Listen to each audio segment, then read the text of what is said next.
Sahana vavatu, Sahano bhunaktu, Sahaviryam karavavahai, Tejasvinavaditamastu ma vidvishavahai. Om Shanti Shanti Shanti.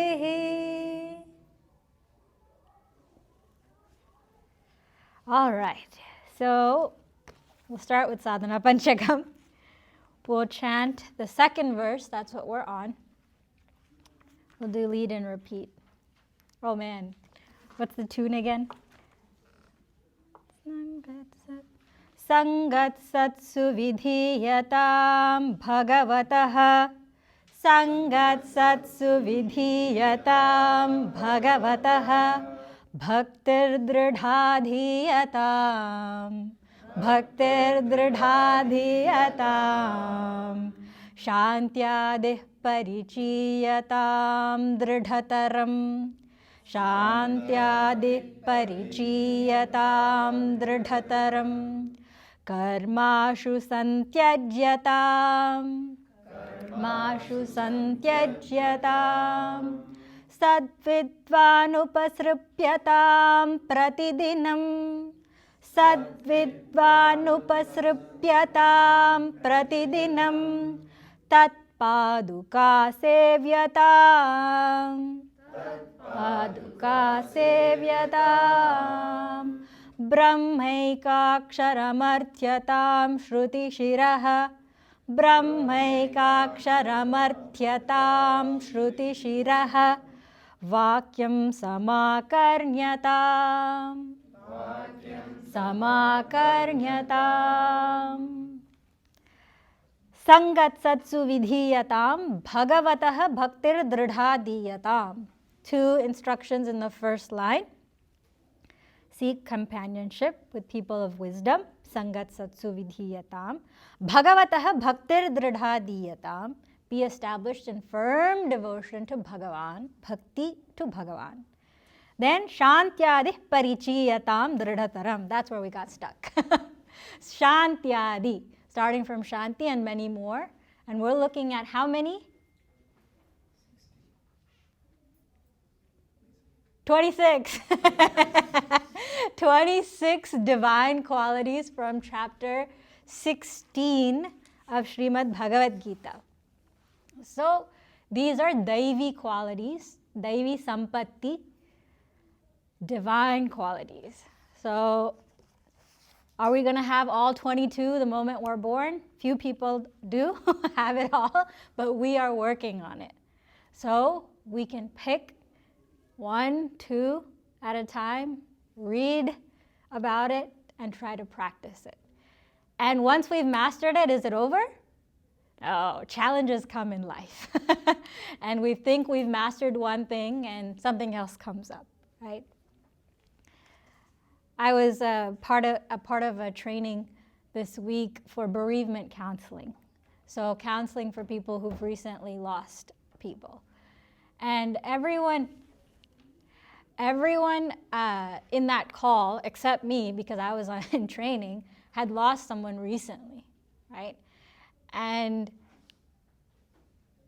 it made me realize, because I was introduced as, oh, this is Swati, she's my student, and she has a baby also, so she's juggling a few things, and then everybody else was losing people, right? So it's a phase. Basically, what went through my head is, I'm at the beginning, right? And if there's any death that we hear about at the beginning of, like when you're in, I'm not in my 20s, but when you're in your 20s and 30s, it's usually something tragic, something one-off, right? You're not surrounded by it. But these people in their 60s, 70s, 80s, they're like, yeah, I just lost this mom and dad in the last 2 years. Or there was one person who had lost 7 people in her family in a matter of 2 months, right? But it's a phase. And I've seen elderly people kind of joke about it, right? They're like, okay, there's, you gather with your friend circles and the topics change as you grow. Initially, the topics are, is your daughter walking yet? Are they eating solids yet, right? Like the small things. And then what schools, and then what teachers, and PTA, and then you move on to, what colleges, and what internships. Sorry, I forgot something very important. SATs, APs, IBs, whatever. And then it's, okay, how are your parents doing? And if your parents are in a different state or country, how are you managing traveling? How are you managing the kids and activities? And eventually you get together in your circles and, who got diagnosed with diabetes, high blood pressure, whatever. We're all gonna get diagnosed with something at some point, if not already, right? Because that's the nature of the human body. Eventually we'll all have like a list of things that we have to, anything the doctor should know, well, here's a list, you write it down and don't ask me anymore. And then it's like, did you hear this person we graduated with passed away? Did you hear this person passed away? Man, and eventually you'll know more people that have passed than that are surviving, right? You become a minority in survival. And you're like, why am I still here? My grandmother and I have this conversation a lot. She's like, I don't know, I've seen my grandkids, I'm ready. And I'm like, it's not up to you, right? It's up to Bhagwan. And right now, and she's healthy, she's fine, right? And it's like, enjoy what you can when you can. And the rest you'll see when you get there. And so anyway, the reason I brought this up is as we're studying the Shastras and we talk about all these qualities we want to cultivate, and I did my homework and I was like, okay, which one do I need to work on? And I picked anger as well. And man, this week, anger was what was tested. Like I told you, that's what happens. You pick something and that's what gets buttons pushed. But we have a long time and it's never too late. There are people in that call, and going back to the grieving training call, that are like, I'm working on patience. I'm working on coping. I'm working on anger now because they can't stand to, it's holiday season, if you haven't noticed, and they can't stand to be around happy people because they just lost somebody, right? Who would have thought that's something you struggle with at that time, right?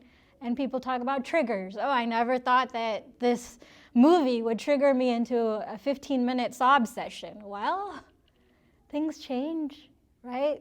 So as we pick certain qualities, certain values we want to work on, know that it's always a work in progress.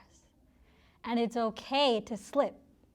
And it's okay to be challenged. Because if we are not challenged, then that's not life, right? We become very stagnant. We become very reassured, which is dangerous. When we become too reassured, we think, okay, I'm invincible, nothing bad around me, nothing bad in my family, that's fine. But when something hits, it'll hit us really hard versus being even-minded during everything. When good is happening, thank you, Bhagwan. When bad is happening, help me, Bhagwan. Both times we need it. So, because I know it's overwhelming when we look at these 26 virtues. That's why I had to preface it. So we'll chant the first verse, the second verse, and then we'll chant the third verse so we can at least finish that. And then I'll focus a little bit on anger because Aishanaji brought up that wonderful 2 verses in chapter 2, which I realized that I was forced to memorize that. I didn't know that's what we were talking about. But we'll do that verse about anger and why that's an important one to look at. And then we'll finally get back to Sadhana Panchakam. Chapter 13, what verse is it? This one is chapter 16, Devi Asuri Sampatti, verses 1, 2, and 3. That's all we'll look at. So you don't have to repeat, you can just listen, and if you can make out some of the qualities, it's in Sanskritam, but you could play a game. Shri Bhagavanuvacha Abhayam Sattva Samshuddhihi Jnana Yoga Vyavasthitihi Dhanam Damascha Yajñascha Swadhyayasya Tapa Swadhyaya satapah arjavam. Ahimsa satyam akrodha tyaga shantirapaishunam daya bhuteshvalo luptvam mardavam hrirachapalam. And the last one. Teja kshama dhriti shaucham adroho nati manita bhavanti sampadam daivim abhignatasya bharata. So those were 26, all 26. So we'll get back to the second verse where we finished. Ahimsa, satyam, akrodha, tyagaha, shantihi, apaishunam, daya bhuteshu,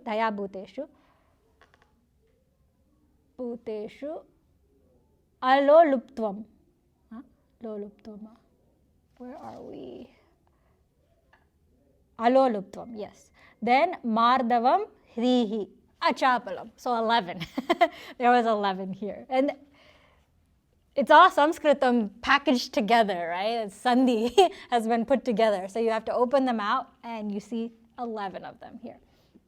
And we stopped with me reminding ourselves that ahimsa is not just about turning the other cheek, and it's not just external, right? It's internal. I should not think harmful thoughts, and I should not entertain harmful emotions.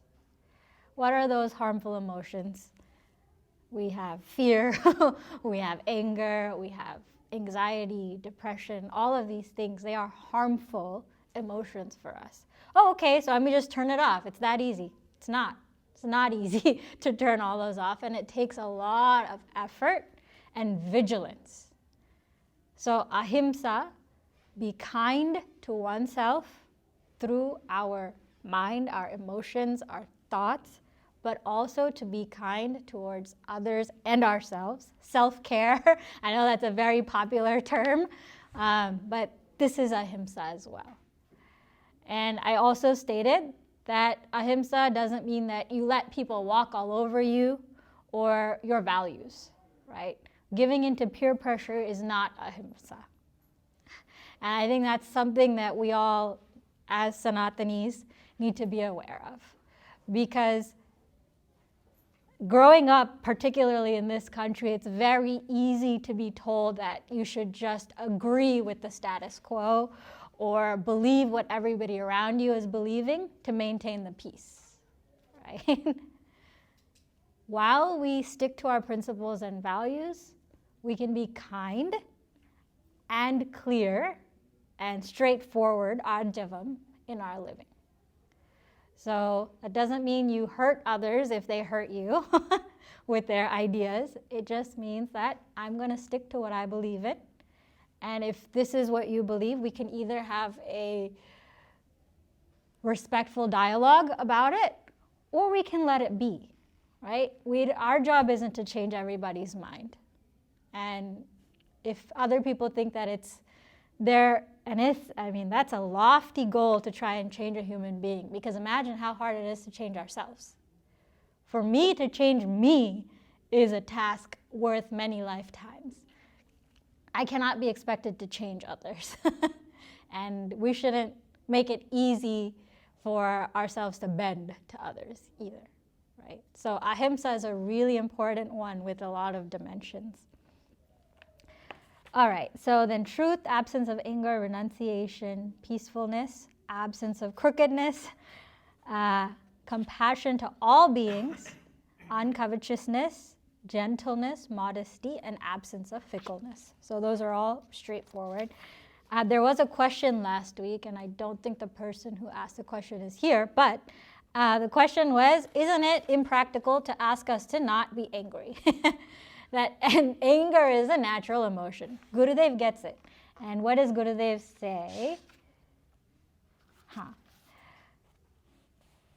Let's see. I don't know. it will be almost unnatural to expect the mind to become incapable of anger. He gets it. He answers the question before we ask. But no emotion should be allowed to overwhelm us to such a degree as we are rendered almost impotent by it. This anger arises out of an insufferable impatience with others. Yes. In short, akrodha does not mean without anger, but only keeping as far as possible an even temper. That's what akrodha here means. Okay. Now, where does this next line, it talks about karmashu santyajyam. So give up karmas. No, that's not what it means. Karma, action we must do, but expectations from those actions we must give up. Why do we have to do that? This is called the ladder of fall. Okay? And this is what Archanaji brought up last week during the discussion. We're all happy, normal human beings until something causes us to fall from that status of peace. Right? In the morning, we do our meditation. Luckily, we wake up before everyone. We're in a good mood. Everything's going well. And then something, or we didn't do our meditation, and we wake up cranky. Something has caused that, right? Something has caused us to fall from that peaceful state. Because in deep sleep, we are peaceful. How do we know that? We wake up thinking, man, I wish we could go back to sleep, right? It's a place, and in our Shastras, they've studied all of the sleep stages, and there's a lot of Upanishads on it, but it's clearly stated that this sushupti avastha, this deep sleep, there is nothing but happiness. Because there's no identification with the body, mind, or intellect. It is just pure consciousness. That's it, right? Now, dream state, you get disturbed. Why? Because you have people in that dream you haven't seen for 20, 30 years. Random people show up. Why is my teacher still asking me to recite the 5 times tables? Like, I don't understand why that's a reoccurring dream, right? Or I'm always late to my chemistry exam in college, right? Like, there's certain reoccurring dreams. But something knocks us out of that peace, right? And maybe we have a pleasant dream, or maybe we don't remember our dreams, because that's sometimes a good thing. It's fine. It's in the dream stage, leave it in the dream stage. But the waking stage, that affects us very deeply, right? And it could even prevent us from getting into that deep sleep if we can't sleep properly. When do we fall? This is called Gurudev's ladder of fall. Dhyayato vishayan pumsah sangasteshu pajayate sangat sanjayate kamah kamad krodho bhijayate krodhat bhavati sammohah sammohat smriti vibhramah smriti bhramshat buddhi nashah buddhi nashat pranashyati. So even by listening, you saw every word, it's a ladder, right? It's like because of this, this, because of this, this, because of this, this. What is this, this, this? Dhyayato vishayan pumsaha. Pumsaha, when a man, woman, person, being, whatever, a being thinks about, dhyayato, thinks of a vishayan, object. Object is not necessarily an inert object. Object can be a particular thought object. An object is an object of our mind, right? Something different from the mind. So it can be a person, right? It can be a memory, right? It could be anything. So any kind of a audience to this mind, anywhere this mind can play, is the vishaya. Vishayan pumsaha. Sangasteshu pajayate. Remember we talked about the pen that I had? It's just a vishaya. But the moment I think about that vishaya, I have an attachment, sangha, an attachment to that vishaya. That forms. Then from that sangha, kama, desire is born. Right? So from the attachment, desire is born. Why you keep telling us don't have attachments, don't have attachments? This is why, right? From the attachment, desire is born. Then, from the desire, kamat krodho bijayate. Then anger. Why are you doing this random path? We'll figure it out, I promise, with an example. So, from that kama, krodha abhijayate is born, beautifully born. Then, krodhat bhavati sammohaha. From that anger, krodhat bhavati sammohaha, delusion comes. We start getting that achapalam, that chapala, don't have that fickleness. But that's from that anger, fickleness, this instability of the mind, delusion, sammohaha. Sammohat smriti brahmaha. So from the delusion, loss of memory. Smriti vibhramaha, loss of memory. Right? Memory of what? We'll get there. Memory. Then from the loss of memory, smritir bhramshat buddhi nashaha. Our discriminatory ability, our intellect's ability to say this is right, this is wrong, this is something you should act on, this is something you shouldn't act on, that gets destroyed. We talked about that zone we get into when we're angry, right? This is all that zone. We're in that zone. Buddhi nashat pranashyati. There's no mincing words. There's no other steps. The moment you lose control of that intellect, basically the intellect lose control over you, you perish. That's it. Vinashyati, you're gone. Gone case. Right? Gone case, they say. So, an example. Human beings. We'll keep it far and close, so we'll say friendship. We won't take too many close circle, but we won't say a random person. So a friend. Okay. Dhyayato vishayan pumsaha. You go to a gathering. You see a person, they're funny, and they're an inviting, sweet person. You feel like you can be friends with them. You think about this person. Nobody in here is named Mahishasura Mardini, right? Mahishasuri is there. Mahishasuri, she's, seems like such a dynamic person. I want to be friends with her. Okay, so you think, you see, you think. Then attachment comes. I want to be her friend. I want to be her friend. Then, from that attachment, that desire, right? Like I have that attachment. I want friendship. That is the attachment. So a desire to what? Approach, talk. People don't become friends just because say, hey, you, my friend, now. No, come, join my entourage, right? Yeah, that's not how it works. You put in the effort, right? You have to put in the effort. You have the desire to go and talk to them. And you say, hey, I'd love to get to know you better. This is, like I have a child or whatever. I think we would, be able to spend time together. I'm new to the city, and maybe you can show me around. You seem like somebody who's lived here for a long time. Remember, this is not a date. It's just a friend, right? Okay. It's just a friend. And, you just want to be their friend, right?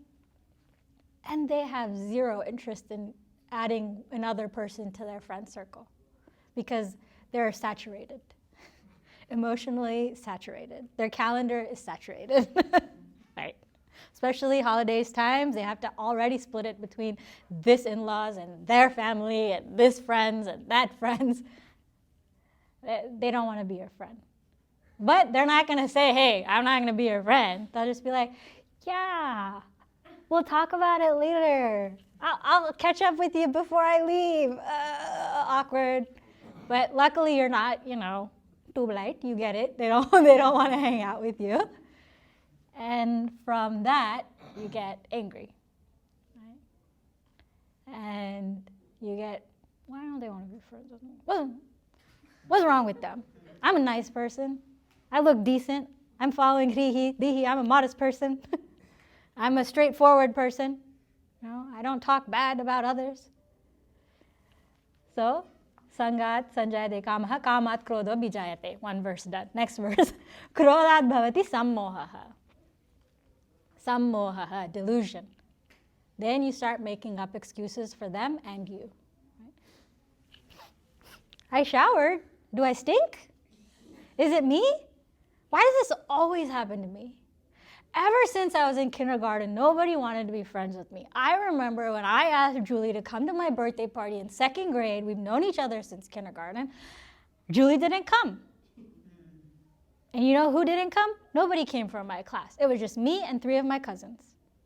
And then in 5th grade, and then in 7th grade, and then in college, I thought at least, my significant other would show up, but he had an exam. He didn't even care to show up. This is sammoha. This is not some, made up thing. This is what the mind does, right? From that anger, you go inside, spiral. This is a ladder of fall. Or outside. I knew she was too good to be true. Man, she probably has tons of problems at home.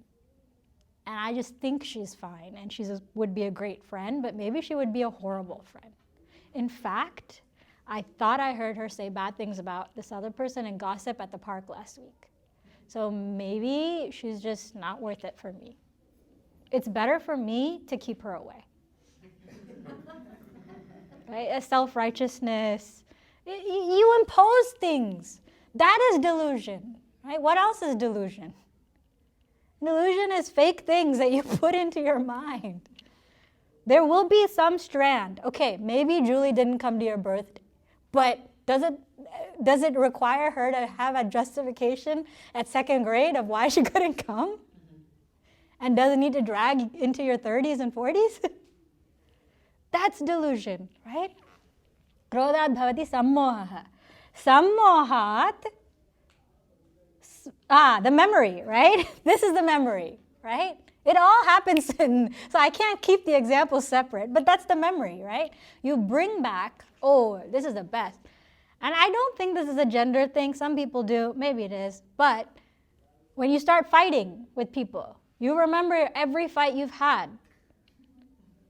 I mean, it just comes. That's unresolved conflicts from 3 years ago, right? 4 years ago, 5 years ago. It just lines its way down your brain and then into your delusion. You've never taken out the trash. Literally forgotten it 2 times this month. You never take out the trash.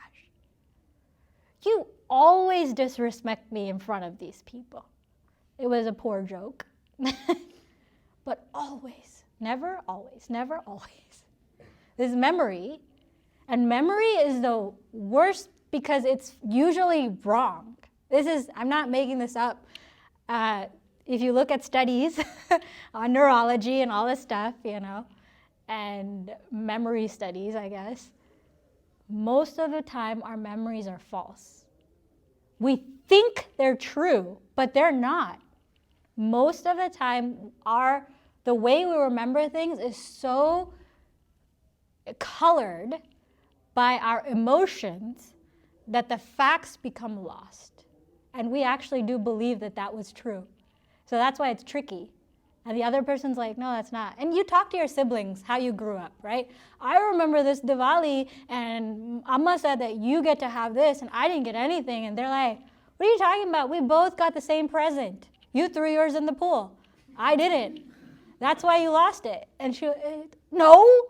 And then you look at old pictures. Luckily, we have video evidence these days, right? And you see yourself, tiny little person, throwing it in the pool. Oh. But that's how the mind is. And all of these studies are coming out because you have video, audio, and now Instagram captures everything. You have all of these things about how you used to be. Look at your old posts. Most of you were on Instagram or Facebook or Zanga. That was there. I don't know how many remember Zanga. MySpace. If you have access, I was never that dumb. Oh, I said that? Can we permanently delete this from all records? But memories deceive us, and they are not to be trusted. Memories are meant to be bye-bye, gone. Because many times we lose so much energy in memories rather than just being in the present and moving forward in the future, right? If there's something unresolved, we have to spend our own time resolving it, right? Whatever effort we put into it. But we should be aware that unresolved things will pop up during this kind of moment. Hopefully it doesn't happen often, but sometimes it can. So memory. Then from the loss of memory, destruction of discrimination. At this point, I lose all, ability to say this is right and this is wrong. Go back to the party, you're at the party, you're angry, you're deluded, you're remembering all these things from before, and now you're not even behaving like a nice person at the party, you're sulking in a corner, not wanting to talk to anybody. Or you're texting your partner saying, I want to go home, I'm done, whatever, giving the signals. Whatever, whatever your signals are. And you don't realize that the right thing to do is to calm down, take a breath, and stay until the cake cutting or the whatever, the bhajans or whatever's over is over. That's the right thing to do. You don't have to inconvenience everyone around you because you're in a mental fall, right?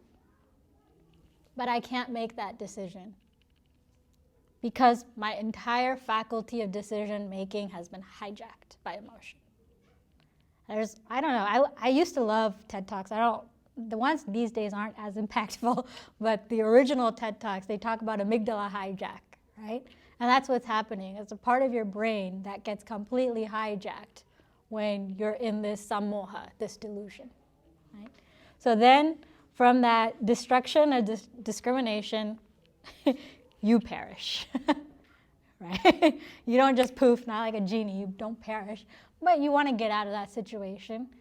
You are not that calm person, the kind person that you know you are usually, right? The person that you want to be, that you've worked on being for all these years, that has people come around you, right? That draws people to you, that wonderful person that you actually are, which all of us have that in us somewhere, okay? We might think like, I was never that. People never liked me. No, there's divinity in all. How much of that divinity shines depends on how much we polish that divinity every day, right? And Gurudev talks about it in his commentary. He's like, that divinity, you can see it in the worst people if you're able to polish it inside as well, right? That doesn't mean you let these people do what they want. Like people, like I said, with the ahimsa, right? Just because you're divine doesn't mean you can mistreat me.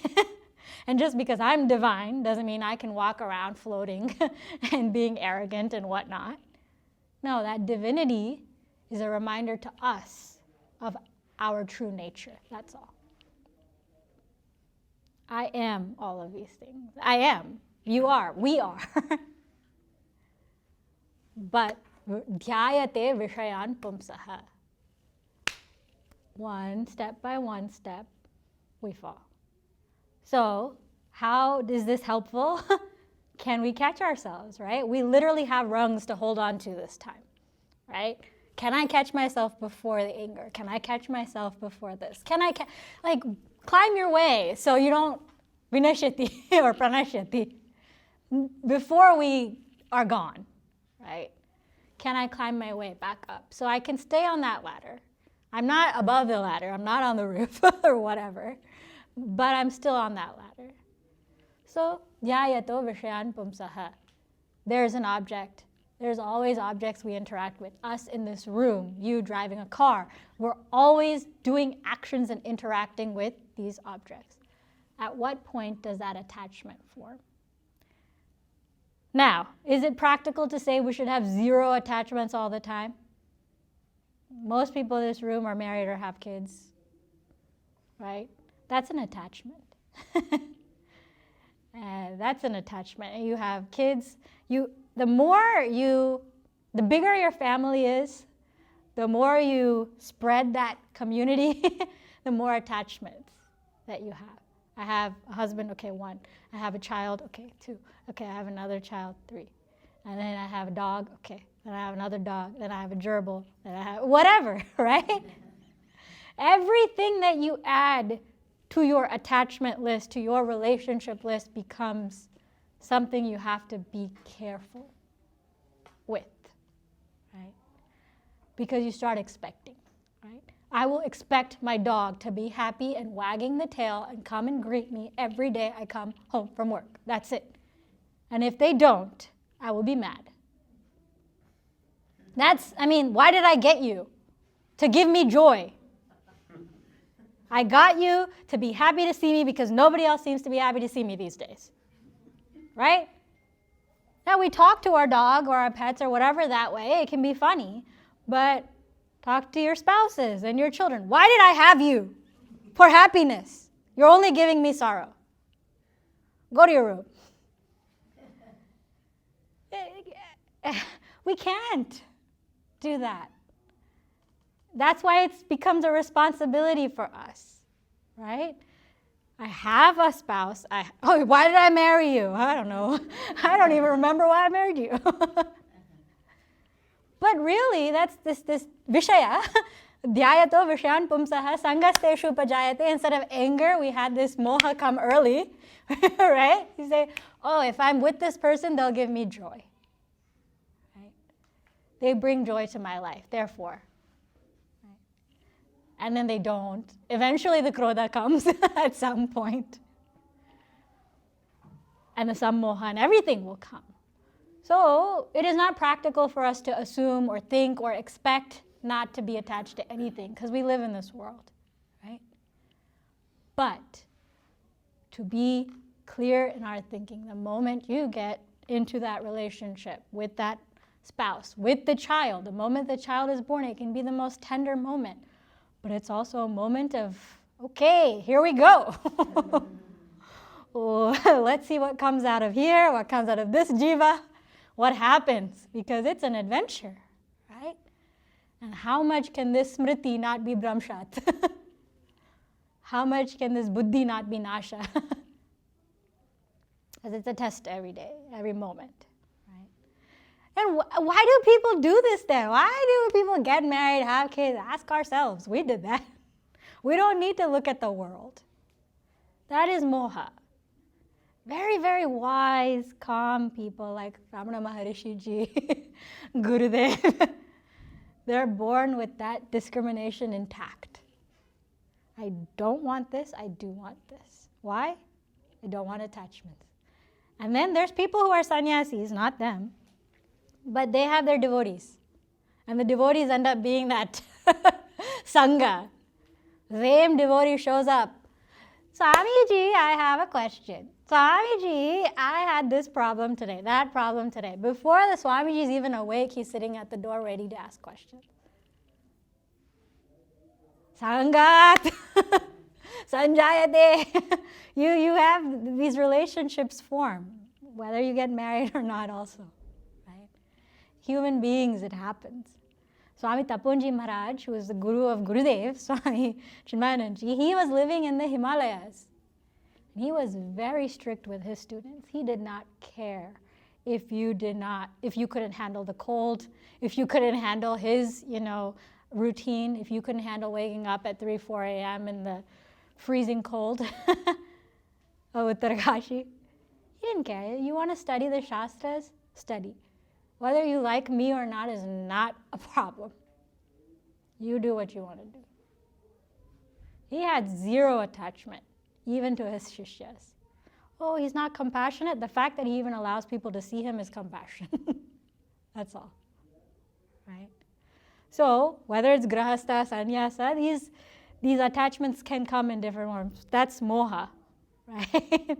So much moha. In fact, there's in Srimad Bhagavatam, there's a story of a muni. He was meditating. I gotta time check myself.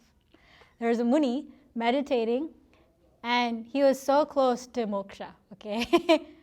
And as he's meditating, he hears a cry of a deer, right? You know the story of sage Bharata? So he hears a deer. He opens his eyes. It seems that this deer was killed by a hunter. Doesn't bother me. Life and death is a normal part of it. But then he sees a tiny little Bambi, right? Sees a little deer. Says, that's okay. It's a part of nature. I'll just give it food. But the food goes back to meditation. So close to moksha. Okay, puts the food. Oh, it's not eating. Maybe because the mom didn't teach it to eat. The mom left as soon as it was born. I need to teach it to eat, then I'll go back to meditation. Food. This happens. Food, shelter, care, love, attachment. And that Muni got bound again by a baby deer, a doe, right? And sometimes it's not even people. There's people who love their, pets more than certain people too, right? Like it can be anything. And it can be objects. Usually it's objects meaning physical objects, but usually it's relationships. So that's the ladder of fall. Now, I'll just state the rest of the 26 and we'll stop there. We'll finish there. Because we've already gone over most of them. This ends up being a little bit of a repetition. So the last ones on this verse, Teja, brightness, not the, that's very dull. And you can usually hear it in kids when they have to do these speeches and stuff at school, or they have these cultural programs where you're dancing and singing and you're forced to be there because one of them happens to be your offspring. And you take and you record. And you see, hi, welcome to today's program. We're happy to have, that's dull. Teja is this vigor, right? You can call it charisma, whatever, but that zest to be alive and to be doing what you're doing in every moment. Whether you're just saying welcome to a program or you're saying good morning, right? Am I genuinely saying good morning? Hari Om, class. Right? That's how, I walk in and I told my husband, I'm like, I'm so sleepy, I don't want to be here. Like you have that tamas in you, right? But if you can find something that can inspire you in that moment, right? Have your kids practice that vigor. Gayatri mantra is supposed to give you so much vigor, right? Praying to Lakshmi Devi also gives you that brightness. It's not gold of just, here Gurudev says, it's not just a mere physical glow of complexion produced by good food and ample rest. Nor is it just an exterior beauty arising out of careful tending of the physical structure and planned nourishing of the pads of flesh around the sage. It's not just that. Says, the glow of spirituality is not literally a painted glow around his head glimmering as a ring of fire. The brilliance of his intellect, the twinkling joy in his eyes, the thrilling fragrance of peace around, the serene poise in his activities, the dalliance of his love for all, the light of joy that ever shines forth from the innermost depths of his being. These constitute the irresistible attraction of the personality of a sage, who with abundant energy serves all and discovers for himself a fulfillment in that service, right? So here he's talking about a sage. It's not about how they look, right? You don't see swamis as, I still haven't to this date seen a swami put on makeup. I hope that I never see that day, but they don't need any kind of external glow up, right? And we don't either. A lot of times we think we may, but internally when we're inspired and we have that spiritual power, I think that's what it is, right? You gain it from Bhagavan when you pray, right? It comes. And our children can have it too. I really hope to see more, children with teja these days. Then, kshama, patience. We've seen that. Dhriti, fortitude. Shaucham, purity or cleanliness, inside and out. Adroha, it's an addition to ahimsa. Adroha adds that if I hurt someone else, it's as though I'm hurting myself, because we are one, right? That is the specialty of adroha. Natimanita, absence of pride. So we touched on that when we talked about humility and modesty, right? So natimanita. These are the 26. That's a lot. That is a lot. But these are all divine qualities.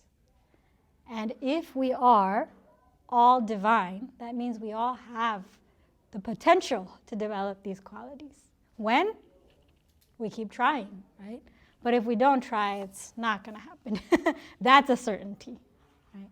And so Arjuna, in the not fourth verse, but the fifth verse, Arjuna's shaking like us, like, oh man, I don't think I got any of this. And Krishna is like, don't worry, Arjuna, you're divine.